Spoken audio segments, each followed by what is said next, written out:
The air was thick with smoke. The sound of cannon fire echoed across the cold Texas dawn.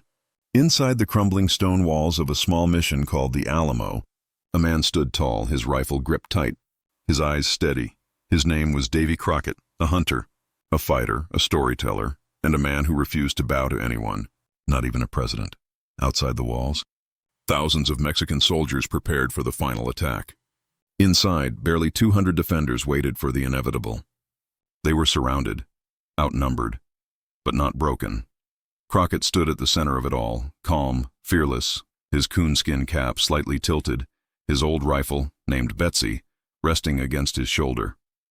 He knew this was the end, but he also knew something else. Some legends never die.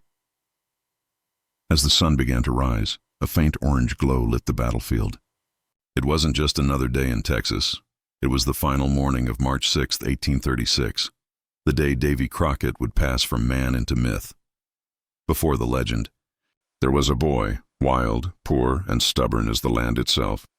David Crockett was born on August 17, 1786, in a small log cabin in Greene County, Tennessee, back when America was still finding its place in the world. His family was poor, hard-working, and always chasing opportunity across the frontier. From the start, Davy's world was one of danger and survival. There were no schools, no riches, only the thick woods, the rivers, and the never-ending call of the wild. He learned early how to hunt, how to track, and how to live off the land. His father, John Crockett, ran a small tavern and tried to make ends meet, but debts and hardship followed them like shadows. Davy wasn't born a hero. He was born a survivor. At the age of 13, after a fierce argument with his father, Davy ran away from home. He wandered through the wilderness alone, taking whatever work he could find, driving cattle, chopping wood, hunting game. He slept under open skies, followed the stars, and learned what it meant to be free. For years, he moved from place to place, a boy becoming a man, shaped by the silence of the forests and the challenges of the frontier. He didn't have fine clothes or fancy schooling, but he had courage, the kind that comes from hunger, cold, and hard lessons. By the time he returned home, Davy Crockett wasn't just a runaway boy anymore. He was a frontiersman, strong, skilled, and ready to carve his name into the world. The voiceover could soften here, adding warmth and rhythm. He married young, built a family, and worked as a hunter and scout. He was known for his tall tales and humor, stories about bears, hunting trips, and impossible adventures that made people laugh and listen. His words painted pictures. His confidence filled rooms. People liked him, not because he was rich or powerful, but because he was real. He talked the way they talked. He lived the way they lived, and soon that honesty would take him from the woods of Tennessee to the halls of Congress. But before politics, there was war. In 1813, Davy joined the Tennessee militia under General Andrew Jackson to fight in the Creek War, part of the larger War of 1812. He wasn't looking for glory. He was looking to serve. He became a skilled scout, the man who could move quietly through the forests, track enemies, and guide soldiers through unknown lands. The war was brutal. He saw villages burn, people die, and the high cost of victory. It changed him. The boy who once chased adventure now understood what it meant to fight and what it meant to lose. When the war ended, Davy returned home, older, wiser, and restless. He had seen too much to stay quiet. He wanted to make life better for the people like him, the poor, the forgotten, the ones who had no voice. So he ran for local office. And somehow the wild boy from the frontier became a man of politics. He didn't dress like other politicians. He didn't talk like them either. But when Davy Crockett spoke, people listened.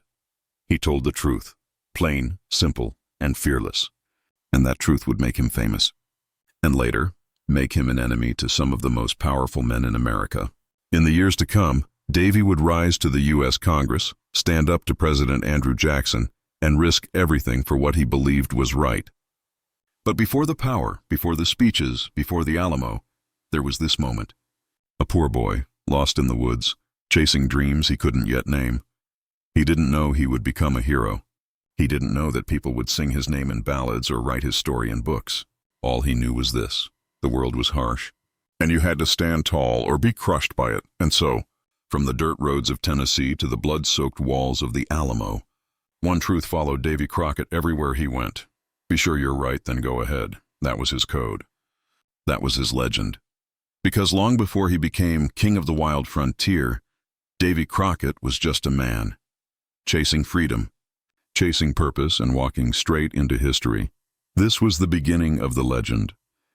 Davy Crockett was born in a time when the world was still wild and untamed. It was 1786, and America was a young nation trying to find its way. In a small log cabin in Greene County, Tennessee, a baby cried. His name was David Crockett. No one could have imagined that this poor child, born to a struggling frontier family, would one day become one of America's most famous legends. His parents, John and Rebecca Crockett, were simple people. They worked hard, hunted for food, and tried to build a life in a land full of danger and promise. The family moved often, chasing better land, better luck, and a better future. But luck was never easy to find. They lived through harsh winters, sickness, and hunger. Davy grew up watching his father struggle to keep the family fed, and his mother pray that her children would survive the year. Life on the frontier was rough. There were no schools nearby, no doctors, and no safety. Every day was about survival, finding food, fixing shelters, and staying alive. From the time he could walk, Davy learned to shoot, to trap animals, and to track deer through the woods. The forest was his teacher, and nature was his classroom. Davy was a quiet boy, but he had a wild spirit. He loved stories about hunters, soldiers, and heroes. When he wasn't working, he listened to travelers who stopped by his father's tavern. They told tales of adventure, of danger, courage, and discovery. And young Davy listened with wide eyes. He wanted to be like those men. He wanted a life that meant something, but life had other plans.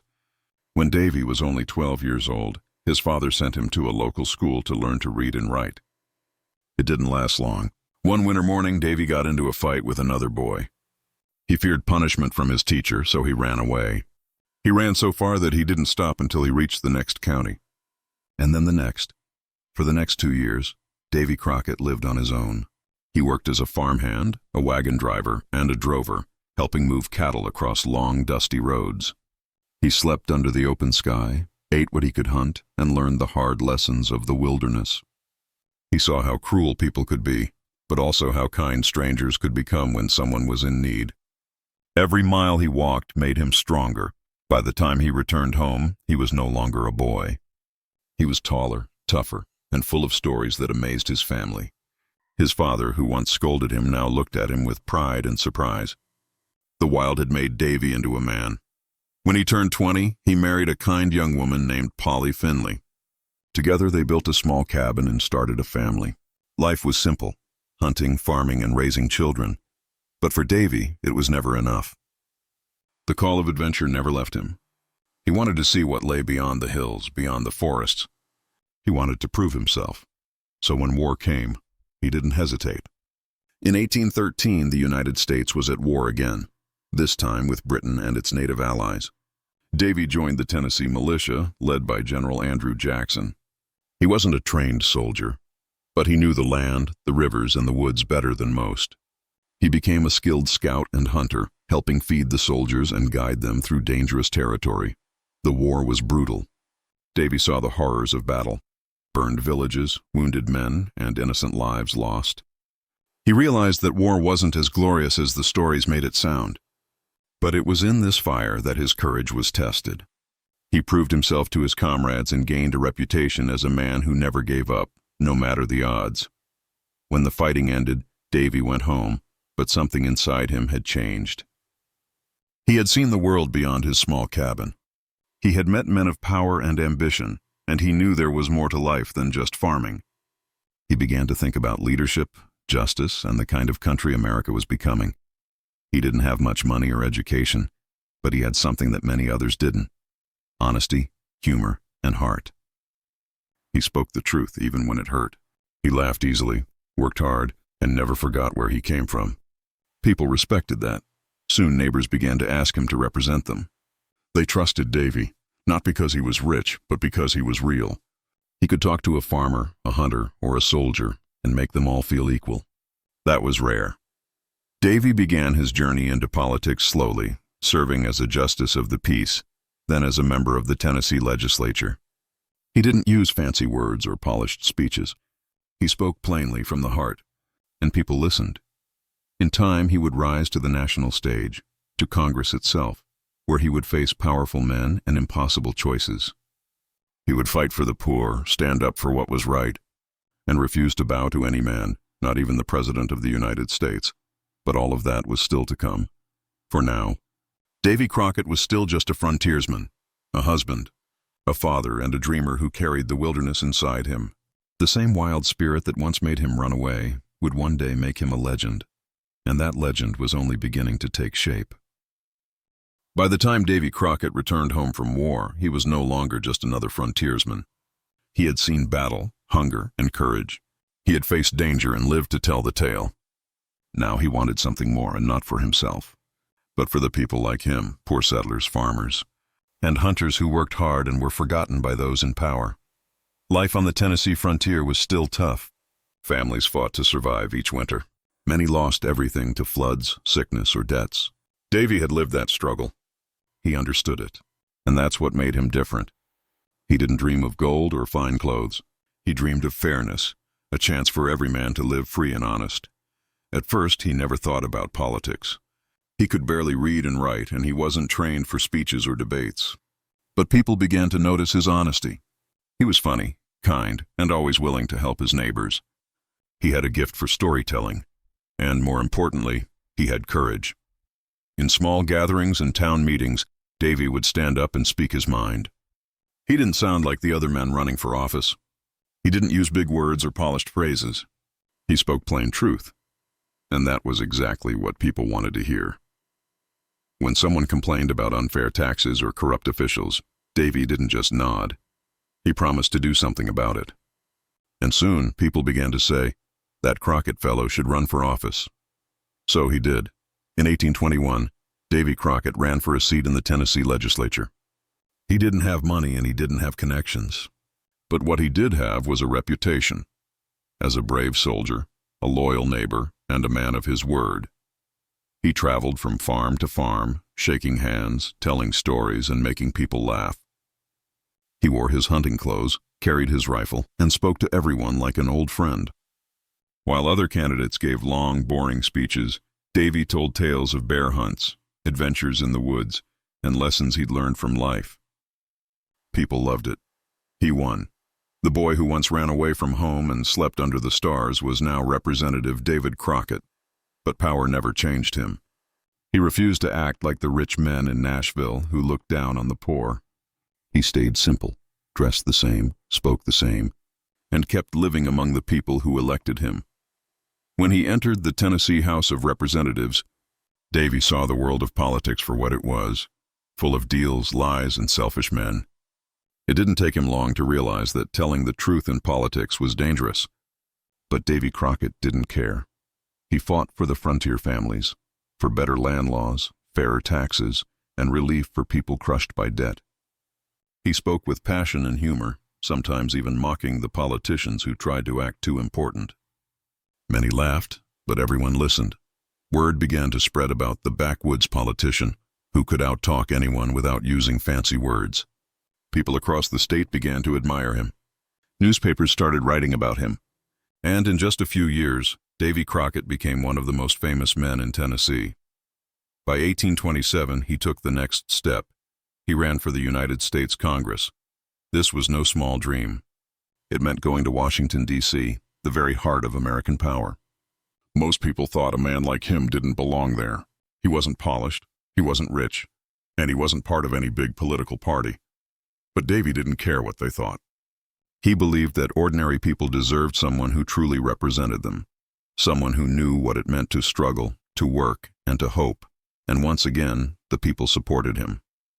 In 1827, Davy Crockett was elected to the U.S. House of Representatives. When he arrived in Washington, he was unlike anyone the city had ever seen. He wore rough frontier clothes, spoke with a strong accent, and greeted everyone with warmth. Politicians laughed behind his back. They called him a country clown, but that didn't bother him, because the people loved him. He quickly became a symbol of the common man, honest, fearless, and free. In every speech, Davy spoke about the poor farmers and settlers who had no voice in Congress. He told his fellow lawmakers that the government should serve the people, not the other way around. He once said, "I am at liberty to vote as my conscience and judgment dictate, without the yoke of any party on me." Those words made him famous and dangerous. He was friendly with President Andrew Jackson, who was also from Tennessee. At first, they respected each other. But when Jackson began pushing laws that Davy thought were unfair, especially toward Native Americans, their friendship started to crack. Davy believed in fairness and freedom for all. He didn't like seeing innocent people forced from their homes. So, when the Indian Removal Act came before Congress, he stood up and said, "No." Few men dared to defy the president, but Davy Crockett did. He spoke from the heart, saying it was wrong to take land from others just because they were weak. That moment changed everything. Many powerful men turned against him. He lost friends, lost support, and risked his career. But he refused to change his vote. Davy Crockett had become more than just a congressman. He was a voice of conscience in a world of ambition and greed. And though it would cost him dearly, he stayed true to his code. Be sure you're right, then go ahead. He didn't know it yet. But this courage, this refusal to bend, would lead him toward his greatest stand and his final battle. By the late 1820s, Davy Crockett had become one of the most recognizable names in America. He was the backwoods congressman, the man with plain speech and a fearless heart. People across the country admired him because he was real. He wasn't born into power. He didn't wear fine suits or carry polished manners. He was one of them, a man who had worked the land, fought for survival, and still believed in right and wrong. But in Washington, that kind of honesty was dangerous. The halls of Congress were filled with men who cared more about power than truth. And Davy was about to challenge the most powerful of them all, President Andrew Jackson. Jackson had once been Davy's hero. They were both from Tennessee, both frontiersmen, both men of strong will. At first, Davy supported him. He thought Jackson would bring fairness to the people, just as he had promised. But over time, Crockett saw a different side, a side that valued power more than people. In 1830, Jackson pushed a new law called the Indian Removal Act. It would force Native American tribes to leave their homelands in the southeastern United States and move west, beyond the Mississippi River. Jackson said it was necessary for progress and safety. But Davy saw the truth. It was about greed, land, and control. He saw the suffering it would bring.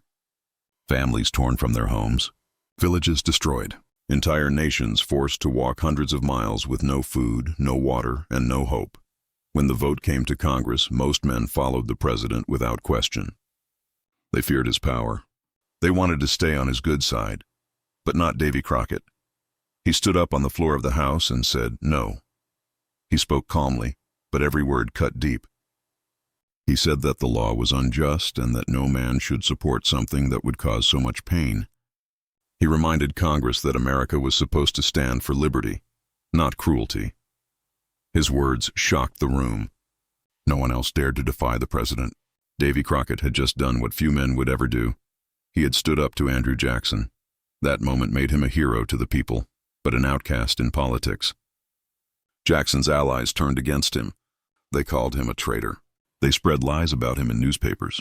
They said he was foolish, that he didn't understand how government worked, but Davy didn't care. He had made his choice. He once said, "I would sooner be honestly damned than hypocritically immortalized." To him, being right mattered more than being popular. Back home in Tennessee, his courage divided people. Some admired him for his honesty. Others turned away because they feared Jackson's power. Davy's chances for re-election began to fade. He campaigned harder than ever, riding from town to town, telling people what really happened in Washington. He spoke with passion, with fire, with that same frontier honesty that had once won their hearts. But it wasn't enough. The machine of politics had already turned against him. In 1831, he lost his seat in Congress. For the first time in years, Davy Crockett was out of power. He returned home to his family, disappointed, but not defeated. He spent the next few years hunting, writing, and speaking to crowds. His stories, humor, and honesty made him famous all over again. People loved hearing him talk about life in the wild, about honor and courage. He published an autobiography telling the story of his rise from poor frontier boy to congressman. It became a bestseller. For a while, it seemed like the people's hero was back. Then, in 1833, he ran for Congress again and won. The people had forgiven him, and his name once again carried power. But in Washington, nothing had changed. President Jackson still ruled like a king, and his men still hated Crockett. When new political battles began, Davy once again found himself standing alone. This time, he fought against government waste and corruption. He spoke out against laws that hurt small farmers and settlers. He refused to vote for bills that favored the rich. Every time he took a stand, he made new enemies. But he also inspired people all across America. They saw in him the kind of man they wished more leaders would be: brave, honest, and unbought. To the poor and powerless, he became a symbol of hope. To the rich and powerful, he became a problem that needed to be silenced. In 1835, after years of fighting alone, Davy lost his seat again. It was clear his time in Washington was over, but his story was not. When he gave his final speech to Congress, he spoke with fire in his eyes. He didn't thank the politicians. He didn't flatter anyone. He said only this: "You may all go to hell, and I will go to Texas." Those words became one of the most famous lines in American history. It was not just anger, it was a declaration of freedom. He was done with politics. He was done with lies and power games. Davy Crockett was going west, to a new land, to a new cause, and unknowingly, toward his destiny. He left Tennessee with nothing but his rifle, his courage, and his dream of freedom. He didn't know what waited for him there, war, danger, or glory, but he didn't care. He had followed his conscience all his life, and now it was leading him to Texas. The man who had stood against a president was about to become part of something far greater, a revolution. When Davy Crockett left Tennessee, he wasn't just leaving his home. He was leaving behind an entire life. He had fought in wars, stood up in Congress, and faced the most powerful man in America. He had spoken his truth and paid the price for it. Now all that remained was a restless heart and a burning question: what comes next? The answer lay to the west, a vast untamed land called Texas. In 1835, Texas was still part of Mexico, but many Americans had moved there in search of freedom and opportunity. The Mexican government had promised land and liberty, but tension was growing. The settlers wanted independence. They wanted their own laws, their own voice, their own country, and Davy Crockett, tired of broken promises and politics, saw something in that struggle that spoke to his soul. He didn't go for money. He didn't go for fame. He went because Texas represented what he had always believed in: freedom. Before leaving, Davy said goodbye to his family. He kissed his wife and children and told them he would return when he had made a better life for them. But deep down, he may have known that he would never see them again. He gathered a few close friends and headed west. They rode through icy rivers, across endless plains, and over rough trails. The journey was long and dangerous. They faced storms, hunger, and even bandits. But Davy never complained. He was in his element again: the wild country, the open sky, and the sound of adventure calling from the horizon. Along the way, he stopped in small towns and villages. Everywhere he went, people recognized him. Some called him Colonel Crockett, others simply the King of the Wild Frontier. They offered him food, shelter, and respect. To them, Davy Crockett wasn't just a man, he was a living legend, but Davy never acted like a hero. He sat by campfires, told stories, shared laughter, and listened to the dreams of ordinary people. He understood them, because he was one of them. In early 1836, after months on the road, Davy Crockett and his small group finally crossed into Texas. The land was beautiful and wide, but the air was thick with tension. Mexico's leader, General Santa Anna, had declared war on the rebels. Battles had already begun, and the fight for independence was raging. When Davy arrived in San Antonio, he went straight to a small old mission, a worn-out fort that everyone called the Alamo. There, a small group of volunteers was preparing for the Mexican army's arrival. They were short on food, weapons, and men, but not on courage. Davy offered his help immediately. He told them, "I've come to aid you all I can." He joined as a volunteer soldier, not as a commander or a politician. He didn't demand special treatment. He simply picked up his rifle, the same one he'd carried through so many battles, and began standing guard. Inside the Alamo, the men respected him deeply. He was older than most of them, but stronger in spirit than any. At night, when the cold crept in and fear filled their hearts, Davy would tell stories around the fire, stories of his youth, of bear hunts, and of the lessons he'd learned in life. He made them laugh, gave them hope, and reminded them why they were there. To Davy Crockett, the fight for Texas wasn't just about land or politics. It was about freedom against tyranny, the same fight he had been waging his whole life. He had stood up to a president. Now he would stand up to an army. Outside the Alamo, Mexican troops began to gather. Reports said there were thousands of them, led by Santa Anna himself. Inside, only about 180 men stood ready to fight. Among them were William Travis, Jim Bowie, and Davy Crockett. They knew the odds. They knew they couldn't win, but they refused to surrender. Every man had his reason for staying. For Davy, it was simple. A man's worth is measured by what he's willing to die for, and he had already chosen his cause. In a letter written during the siege, Davy described the situation clearly. He said they were surrounded, but in good spirits. He told his friends not to worry, that he was standing firm and would go down like a soldier. Even as death closed in, his courage never faded. As the days passed, the sound of drums and bugles echoed outside the walls. Each morning, the defenders looked out and saw the enemy lines growing thicker. They knew the end was near, yet no one left. They had made their choice. Davy Crockett had spent his whole life fighting, against poverty, against lies, against injustice. Now, he would fight for the last time, not for power or politics, but for principle. The man who had walked away from Congress to chase freedom had finally found it, not in victory, but in defiance. He once said, "I'm that same Davy Crockett, fresh from the backwoods, half horse, half alligator, a little touched with snapping turtle." That wild spirit had carried him from Tennessee to Texas, from the woods to the battlefield, and now, that same spirit was about to face the greatest test of all. The stage was set. The Mexican army was closing in. Inside the Alamo, Davy Crockett and his men loaded their rifles and waited. He had reached the end of the road and the beginning of immortality. When Davy Crockett and his small group of volunteers entered the Alamo in February 1836, they had no idea how close they were to history and death. The old mission stood in the heart of San Antonio, its walls cracked and weathered, its cannons few and its supplies thin. Still, inside those walls gathered a handful of men determined to fight for Texas freedom. There were farmers, blacksmiths, soldiers, and dreamers. Some were old, some were young, but all shared one thing: the belief that liberty was worth dying for. And among them stood Davy Crockett, the man who had once stood up to a president and now stood ready to face an army. As the sun rose on February 23, 1836, dust clouds appeared on the horizon. The men climbed the walls and looked out. What they saw froze their hearts. General Santa Anna had arrived with thousands of Mexican soldiers. Their red and white flags waved under the hot Texas sky, drums beating like thunder. The siege had begun. Inside, there were only about 180 defenders. They had little food, few bullets, and no reinforcements coming.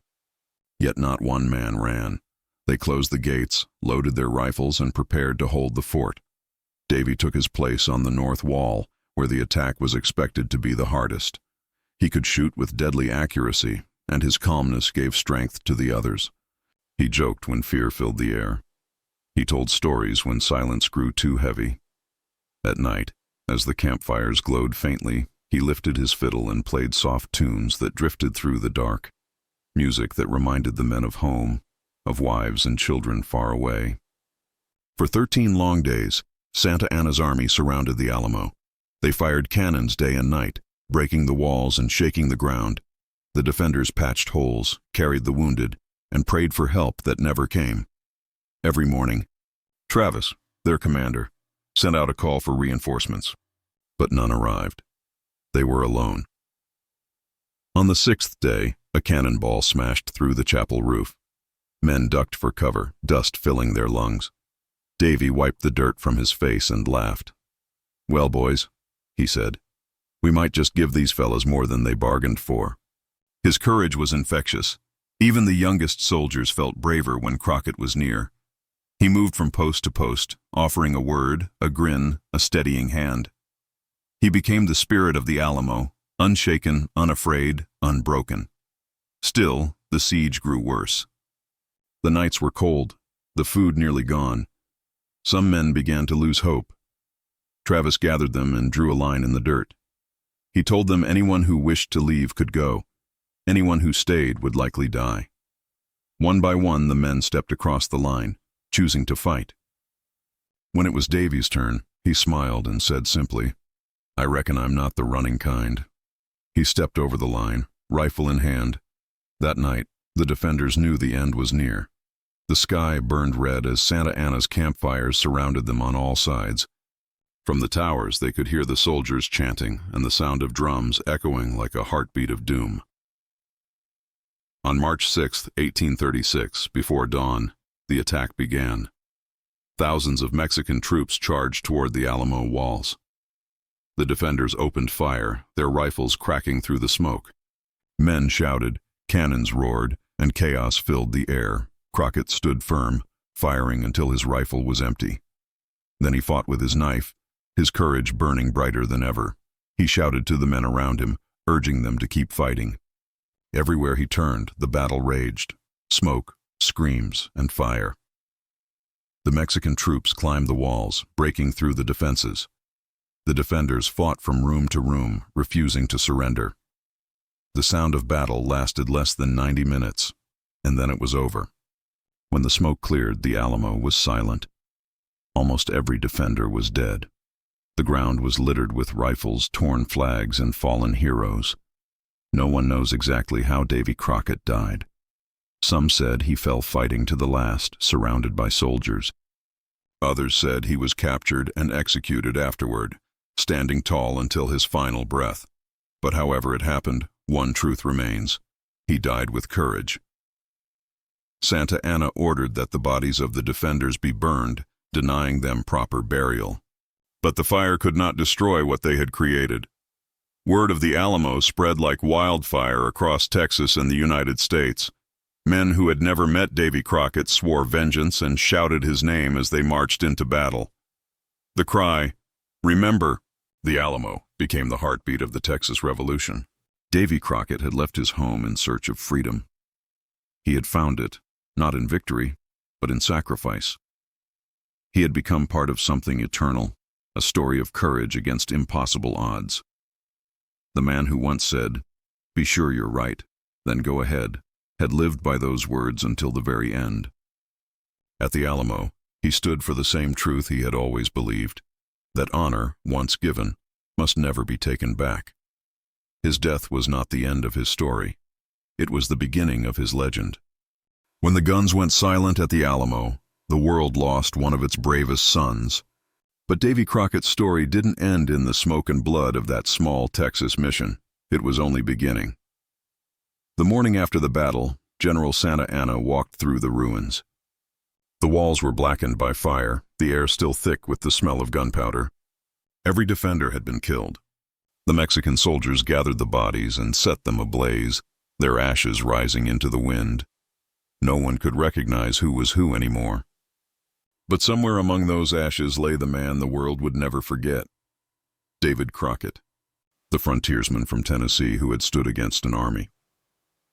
Back in the United States, news of the Alamo spread slowly. At first, people didn't believe it. How could so few men have stood so long against so many? And when they heard that Davy Crockett, the same man who had once sat in Congress and fought for justice, had died there, hearts broke across the land. For weeks, newspapers told stories of the last stand. Some said Davy fought to his last breath, swinging his rifle until the end. Others claimed he was taken prisoner and faced death with his head high, refusing to kneel. No one knew the exact truth, but everyone knew this: Davy Crockett had faced death the same way he had faced life, with courage and honor. His death lit a fire in the hearts of thousands. Across the young American states, men gathered their weapons and rode to join the fight for Texas independence. They shouted a new cry: "Remember the Alamo!"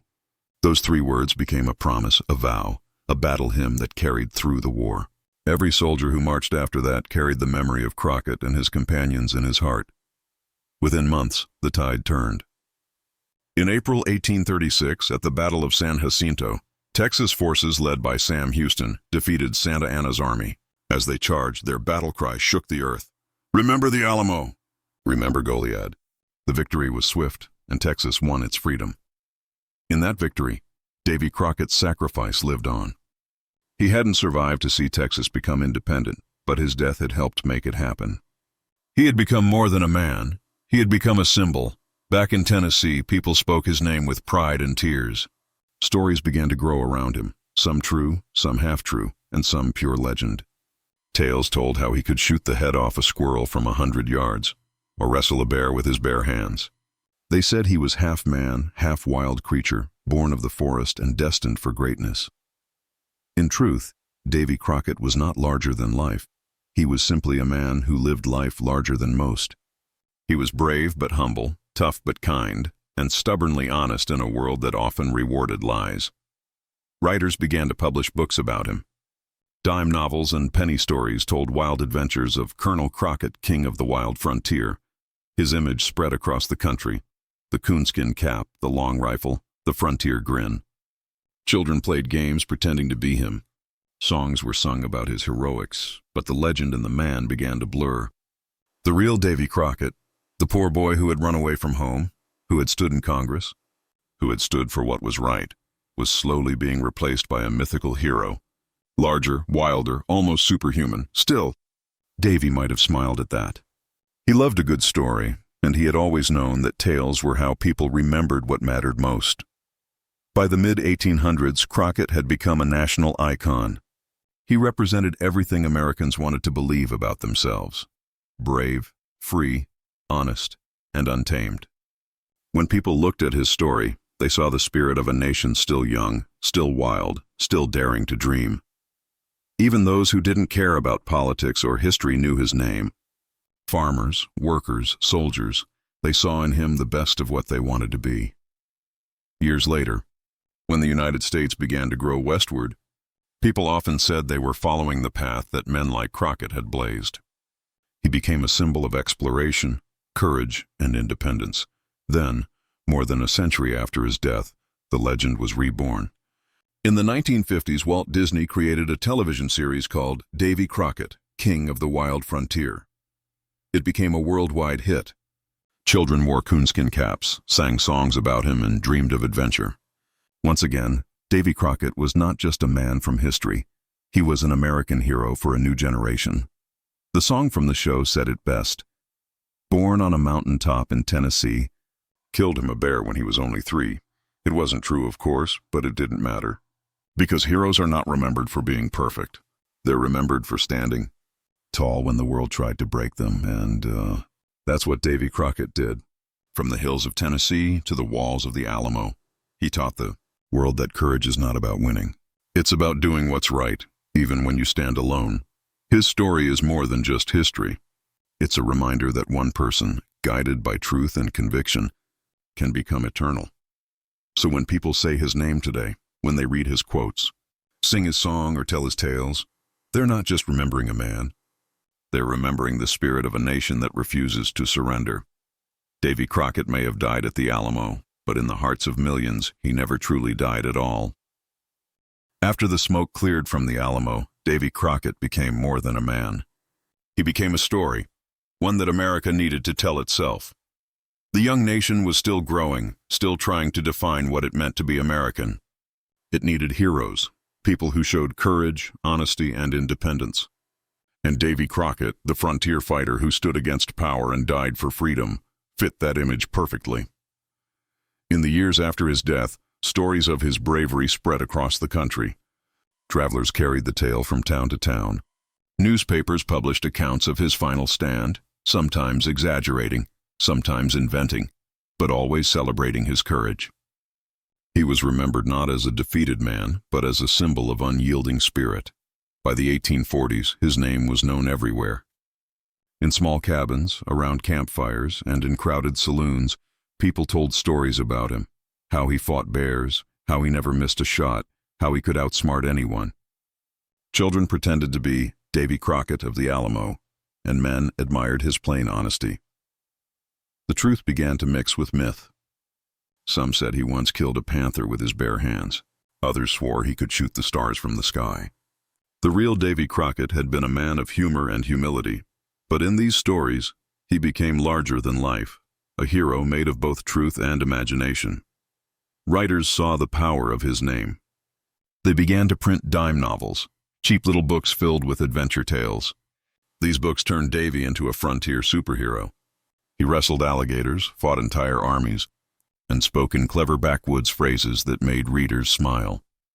Most of these stories weren't true, but they carried a message that people loved, that courage, honesty, and hard work could make anyone a hero. In a time when America was expanding westward, Davy Crockett represented the frontier spirit, brave, bold, and free.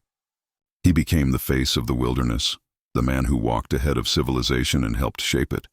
Politicians also used his name. They called themselves Crockett men when they wanted to seem honest and close to the people. Newspapers printed his quotes, especially his famous words, "Be sure you're right. Then go ahead." That phrase became a kind of national motto, a reminder to stand firm in one's convictions, no matter the cost. By the late 1800s, the legend had taken full shape. Davy Crockett was no longer just a memory. He was a folk hero, as big as Paul Bunyan or Daniel Boone.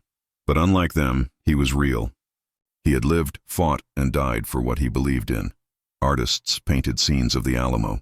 Crockett standing tall with his rifle, surrounded by smoke and soldiers. In those images, he wasn't afraid. He was calm, determined, even smiling, as if to say that courage lives longer than life itself. As time went on, every generation found its own version of Davy Crockett. To some, he was a warrior. To others, he was a patriot. To many, he was the voice of the people, the man who stood up when others stayed silent. When the 20th century arrived, technology gave his legend new life. Radio shows and stage plays retold his story. Movies began to appear, showing Crockett as a charming, fearless hero in a coonskin cap, standing proudly against impossible odds. Then came the moment that would bring him to millions of new hearts. In 1954, Walt Disney released the television series Davy Crockett, King of the Wild Frontier. It was an instant sensation. Children across America wore coonskin caps and sang along to the famous song, "Born on a Mountaintop in Tennessee, Greenest State in the Land of the Free." The show turned Davy into an international star. For a new generation, he became the image of adventure, bravery, and American pride. He was everywhere, on lunchboxes, comics, and posters.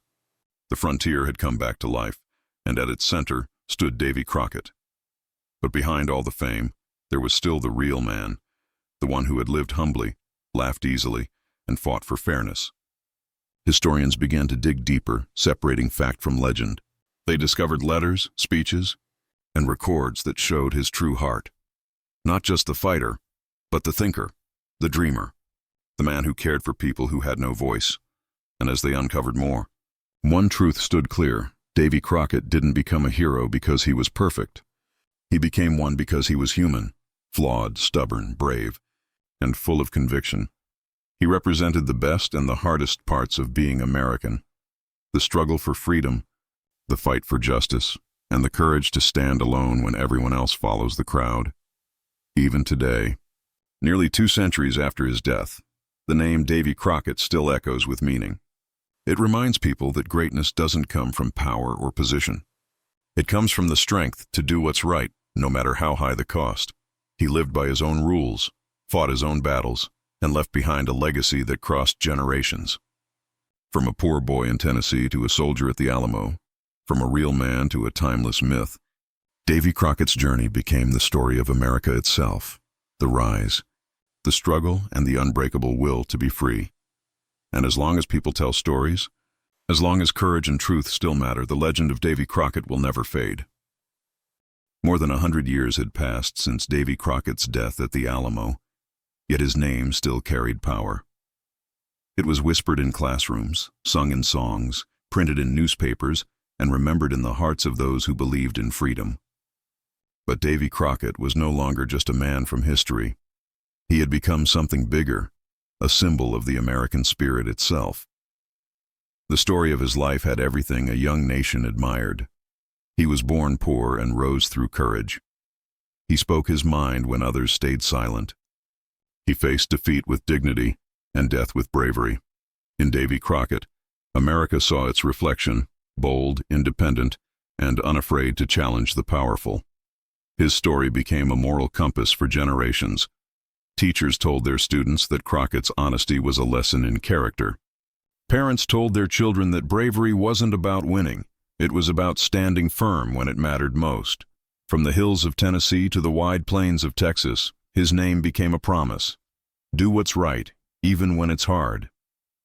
When new challenges faced the nation, wars, economic struggles, civil fights for equality, people often looked back at men like Crockett. They remembered how he had refused to compromise his values. He hadn't followed the crowd or bent under pressure. He had walked his own path, guided by conscience. That idea, that one person's courage can change the course of history, became one of America's greatest beliefs. And Davy Crockett had lived it completely. Writers began calling him the last of the pure frontiersmen. He wasn't polished like politicians or generals. He wasn't born into privilege. He was a man of the earth, a man of the people. And that made his legend even stronger. As America expanded westward, the image of Crockett, wearing his coonskin cap, holding his long rifle, staring fearlessly into the wilderness, became a guiding figure. He represented adventure, discovery, and the endless chase for freedom. Even those who didn't believe in the myths still believed in his message. Because the real story of Davy Crockett wasn't about bears or battles. It was about integrity. It was about a man who refused to be silent when the world needed truth. In the years following the Disney boom of the 1950s, his name took on new meanings. For some, he was the ideal American hero. Brave, honest, patriotic. For others, he was a reminder of a more innocent time, when courage was simple and words like honor still meant something. Across generations, Davy Crockett's story evolved, but his essence remained the same. He was still the boy who ran away from home to find his place in the world. He was still the soldier who stood firm in battle. He was still the lawmaker who spoke for the powerless. And he was still the man who looked death in the eye at the Alamo and did not blink. In schools, his quote was often written on classroom walls. Be sure you're right, then go ahead. Those 7 words captured his entire life. They became a motto for dreamers, leaders, and ordinary people trying to do what's right. Historians who studied Crockett often said that his story was America's story, filled with struggle, contradiction, and hope. He wasn't perfect. He made mistakes, argued with others, and sometimes acted out of pride. But that's what made him real. His flaws made his courage even greater. In the 21st century, as technology changed the world and old heroes began to fade from memory, Davy Crockett's legend remained. He appeared in documentaries, museums, and literature. His name was etched on statues, highways, schools, and even military bases. His image, the man with the coonskin cap and flintlock rifle, became one of the most recognizable faces in American folklore. But beyond the symbols and stories, there was still the deeper truth. Davy Crockett stood for freedom with conscience. He believed that power should never silence what is right. He believed that every person, no matter how poor or uneducated, had the right to speak their truth. That belief became part of the American identity, passed from one generation to the next. It's in the courage of soldiers who fight for their country. It's in the voices of those who stand up for justice. It's in every person who refuses to give up when the odds are impossible. When people talk about the American dream, they often think of success and riches. But for Davy Crockett, the dream was simpler. It was freedom, fairness, and self-respect. He once said he'd rather be honestly damned than hypocritically immortalized. Those words are a challenge to every generation, to live with integrity even when it's not easy. And that's why, after all these years, Davy Crockett's story still matters, because he reminds us that true greatness doesn't come from being famous or powerful. It comes from being honest, fearless, and free. In every age, people need someone, like Davy Crockett, someone who walks into danger with a steady heart, who speaks truth to power, and who shows that even one voice raised in courage can echo through history. He lived his life on his own terms. He died for what he believed in, and in doing so, he became the spirit of a nation that still dares to dream. Centuries have passed since the guns of the Alamo went silent, but the name Davy Crockett still lives on, carried by songs, stories, and the hearts of those who believe in courage. He began as a poor boy in the wild hills of Tennessee. He grew into a soldier, a congressman, and a rebel who spoke truth in the face of power. And though his life ended in a burning fort in Texas, his spirit never faded. If anything, it grew stronger, turning into something greater than a man could ever be. It became a legend. All across America, his story is still told. Children read about him in history books. Tourists visit his birthplace, walk through old battlefields, and stand in front of statues that carry his image: the coonskin cap, the long rifle, and the steady eyes of a man who never backed down. But what keeps Davy Crockett alive isn't the monuments or the movies. It's the message he left behind. He taught people that true strength doesn't come from wealth or power. It comes from doing what's right. He showed that one voice can make a difference, even when it stands alone. He proved that honor means more than success and that a man's word is worth more than gold. Davy Crockett never wanted fame. He wanted fairness. He wanted a country that treated all people with respect, rich or poor, native or settler. He wanted leaders who listened to conscience instead of greed. And when he couldn't find that world in Washington, he went out and tried to build it himself. That's what made him special. He didn't just talk about freedom. He lived it. He didn't just dream about justice. He fought for it. And when the final test came at the Alamo, he faced it with his head held high. Through the years, his legacy has taken many forms. He has been a hero in songs, a star in films, a symbol in history books, and an icon of the frontier spirit. But through every version, one truth stays the same. Davy Crockett stood for courage. In schools across America, his story is still taught not only as history, but as a lesson in character. Teachers tell their students about the boy who ran away, the man who stood up to a president, and the soldier who gave his life for freedom. They remind them of his simple rule: be sure you're right, then go ahead. Those 7 words have outlived wars, presidents, and generations. They've become a guide for anyone trying to do the right thing when the world says otherwise. Historians continue to debate the facts: how exactly he died, what words he spoke last, what he truly believed. But legends don't survive because of details. They survive because of meaning.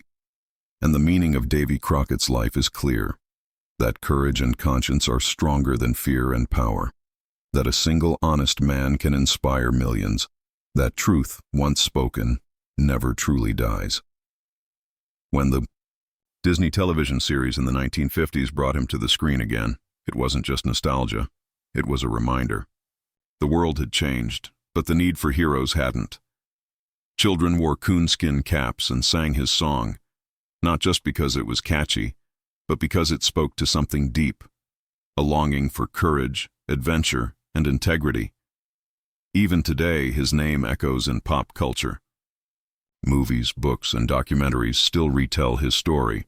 The Alamo stands as a sacred symbol, not of defeat, but of sacrifice. And somewhere in that old mission's shadow, you can almost hear the echo of his voice, calm and steady, saying once more, be sure you're right, then go ahead. Davy Crockett belongs to history, but also to the human heart.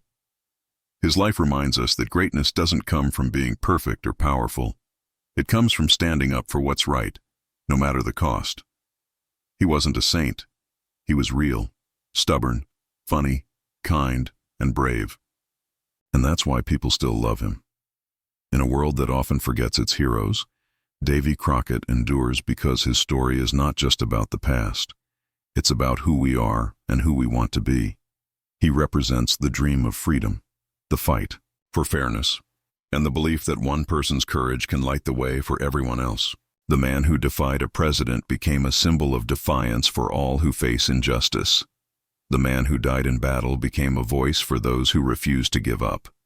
And the man who lived by his conscience became proof that integrity never goes out of style. Davy Crockett's story began in a small log cabin and ended in the flames of the Alamo. But his spirit, bold, proud, and unbreakable, continues to ride across history. Every time someone stands for truth, every time someone chooses courage over comfort, every time someone says, "I'll go ahead because I know I'm right," Davy Crockett lives again. He didn't just die a legend, he died a free man. And that freedom, that fearless heart, is the truest legacy he ever left behind.